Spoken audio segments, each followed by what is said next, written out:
For a professional musician, their instrument is their livelihood. If making music is your career, it's not surprising that many top musicians will pay the equivalent of a new car for their instrument. However, there's a class of musician which have instruments that are far more valuable than a car. They're the price of a mansion. Learn more about the world of extremely expensive musical instruments and why musicians play them on this episode of Everything Everywhere Daily.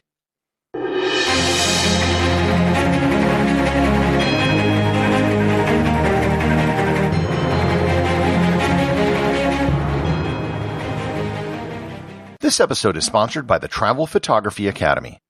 If you've listened to enough episodes of this podcast, you'll notice that I often interject places that I've visited. That's because I spent over 10 years of my life traveling around the world almost nonstop. During that time, I went from being a complete novice in photography to winning almost every major travel photography prize in North America. When I learned how to do travel photography, I had to do it the hard way. It took years of time and lots of travel. That's why I created the Travel Photography Academy, so you can learn from me in much less time, spending much less money. It's an online video course which I shot on location in France, Spain, and the United States, and I cover everything you need to improve your travel photography. So, if you want to take your photography to the next level and get better photos on your next trip, visit travelphotographyacademy.com or click on the link in the show notes. Let me start by setting the parameters of this discussion. I'm not talking about gimmick instruments. These would be things like a solid gold guitar or a platinum trumpet. The value in something like that would mostly be in the value of the materials which the instrument is made out of, not the instrument itself. Likewise, I'm not going to talk about musical instruments that have value because of who they were owned by. For example, a 1970 Steinway Model Z upright piano, which was owned by John Lennon, and which was used to write and record the song Imagine, once sold for $2.1 million. The Heinzmann Crystal piano, which was used during the opening ceremony of the Beijing Olympics, sold for $3.2 million at auction. Charlie Parker's saxophone, Miles Davis's trumpet, Jimi Hendrix's guitar, and Ringo's drums have all sold at auction for hundreds of thousands or millions of dollars. None of them were purchased to be played, and they were all purchased to sit in a museum or in someone's private collection. What I'm talking about today are actual instruments that are designed to be played by performers and are purchased for the purpose of performing. If you happen to be a rock and roll musician and you wanted to buy the best guitar money could buy, you could easily pay in the 5 figures. Just doing a cursory search on guitars, you can spend about $35,000 for a 1957 Fender Stratocaster solid body electric guitar. The 1957 Stratocaster is a collector's item, but it's also considered a great guitar, and it's not impossible that someone might buy it to use it. I've also found similar prices for super high-end acoustic guitars as well. You can buy the world's most expensive guitar amplifier for much more, however. There's a custom-built, handmade Dumble guitar amplifier that was made for country singer Merle Haggard. The amp was made by Alexander Dumble, who only made 300 in his career, and the cost of the amp is $160,000. But let's say you play classical music. How much are you going to spend on your instrument? A super high-end triangle will actually set you back around $300. And yes, I'm actually serious. A high-end marimba might run you about $6,000, and a set of 5 timpanis will set you back about $18,000. A fully decked-out brand-new Steinway Model D grand piano will set you back about $63,000. The brass section of an orchestra is relatively cheap. A super expensive trumpet might run you around $8,000, a tuba might go for $15,000, and a super expensive trombone might go for $10,000. Prices in the woodwind section are also in the same ballpark. A high-end clarinet will run you about $10,000, and it's the same as an oboe, with the catch that oboes tend to wear out faster. A professional oboist might need to get a new instrument every 5 years, and some do it more frequently. Flutes can go as high as $20,000 to $30,000, but they can pretty much last forever. All of this discussion so far was really a build-up to get to the string section, which is what I really wanted to talk about. The prices which are paid for the world's top violins, violas, and cellos can be more than 2 orders of magnitude more expensive than most of the other instruments in an orchestra which I just mentioned. For example, Yo-Yo Ma's cello is valued at $2.4 million.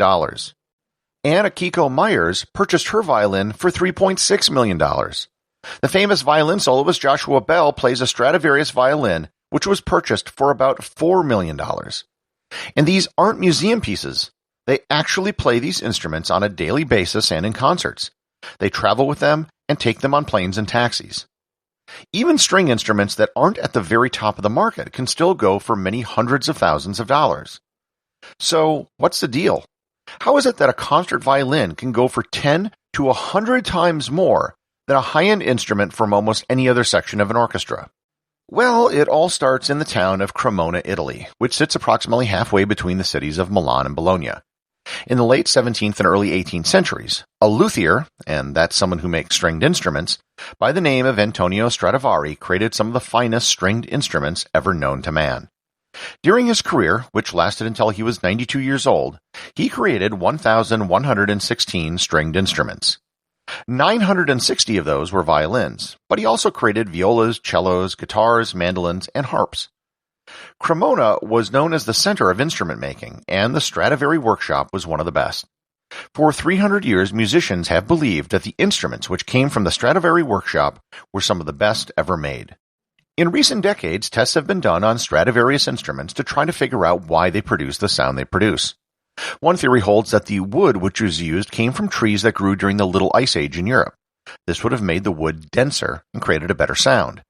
Another theory holds that the instruments were soaked in a chemical bath of borax and brine to protect them from insects. Those chemicals permeated the wood and helped with the resonance of the instruments.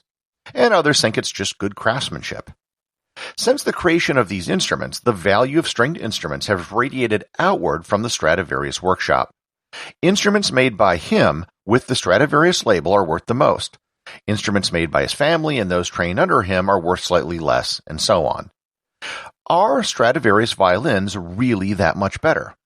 Well, there have been several tests conducted to determine just that. A French acoustics researcher named Claudia Fritz did a test in Paris where she brought in professional violin players and had them test 6 violins. The violinists were told that at least one of the 6 was a Stradivarius.